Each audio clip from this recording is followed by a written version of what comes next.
Today we're on what I call the dirty gravel, the dirty dragon, or the dirt dragon, because it's got more turns in it than the dragon does, but it's on gravel. Today's a good day to do it. I got my little brother with me on his DRZ 400, and had a lot of rain yesterday, so there is no dust on the road, no dusty.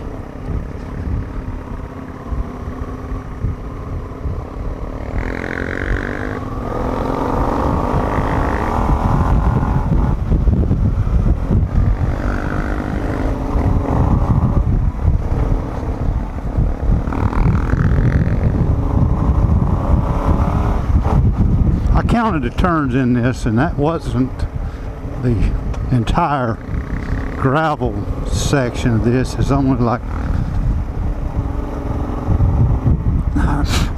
maybe 9 miles of it, 10. I don't that I counted turns, and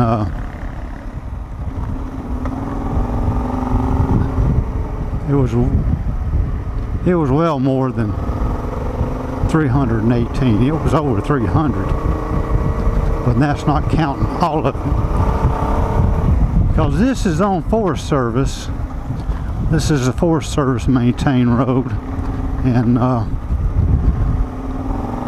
we get on over and it's private.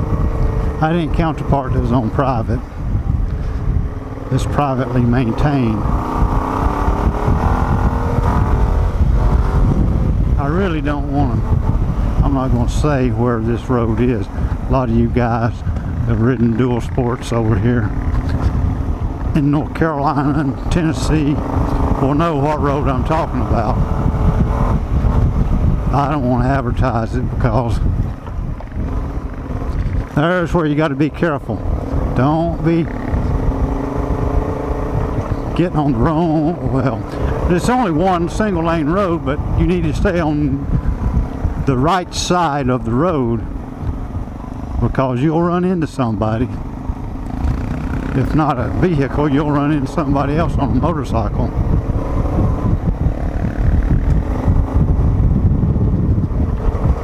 So I'm not going to tell you where this is. It's in western North Carolina.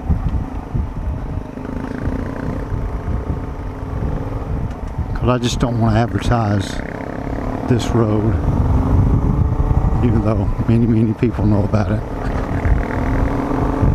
This is the Dirty Dragon. That's my younger brother on the DRZ 400. He used to ride motorcycles a little bit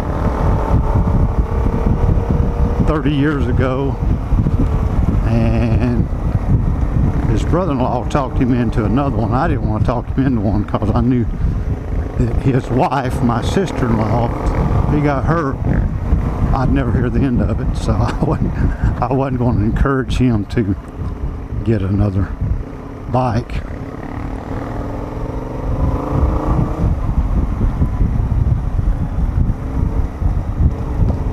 But he's got one, and I don't want to.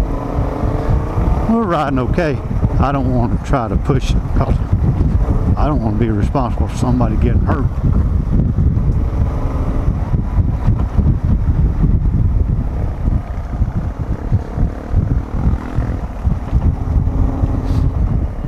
But we're going to get over here and do some trout fishing. You see, I got my fishing pole, rod and reel across the handlebars. The MEPS #1, I think. I guess you could take your fly fishing. I guess people do take fly fishing equipment. Motorcycle riding.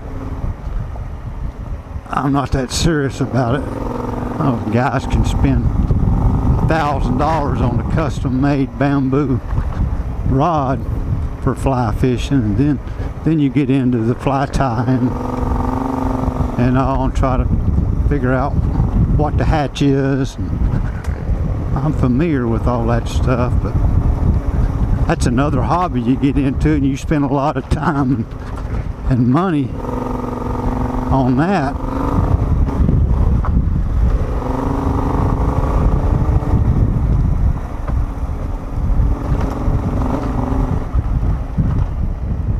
When I do this, I just don't want to take up another hobby.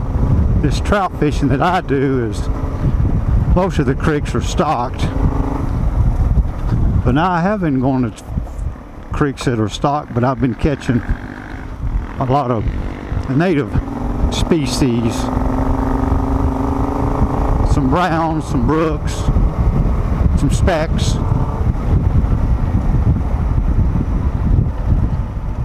Now when they stock one of these creeks that we go to, that day there'll be people waiting on the truck to come and throw the fish in the creek, and usually 90% of them don't last long. They get caught out pretty quick within a day or two. But there'll be a few that maybe gets hooked.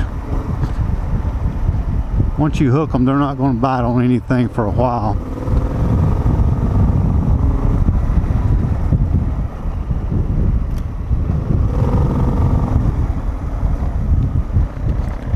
Got some trees down. So those that get hooked and don't get caught,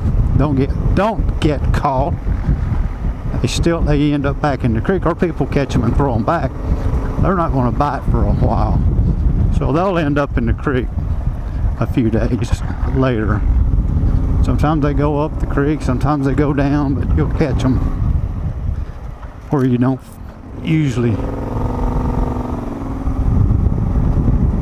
either above or below where they stock.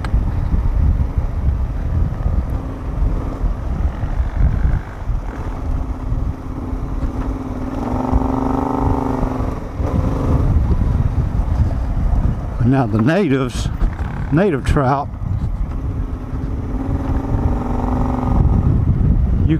I'm losing my lure. Better tighten that back up. Thought I had that where it wouldn't do that.